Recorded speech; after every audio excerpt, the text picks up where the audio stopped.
అంగన్వాడీ ఫోన్ల కొనుగోలులో మంత్రిపై BRS social media దుష్ప్రచారం. What is the evidence?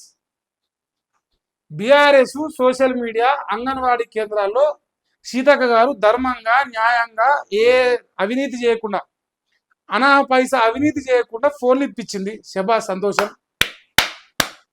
Thank you so much. కానీ ఇప్పుడు బయట ఫోన్ ఎంతకు దొరుకుతుంది? అదే ఇప్పుడు సపోజ్ అంగన్వాడీ కేంద్రాల్లో ఒక మొబైల్ ఇచ్చారు, ఒక రెడ్మీ మొబైల్ ఇచ్చారు అనుకుంది.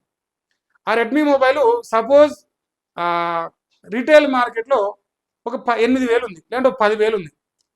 కానీ బల్క్లో ఉన్నప్పుడు హోల్సేల్ మార్కెట్లో తీసుకుంటారు. అది కూడా ప్రభుత్వం కొన్నప్పుడు ఇంకా ఎక్కువ డిస్కౌంట్ వస్తుంది.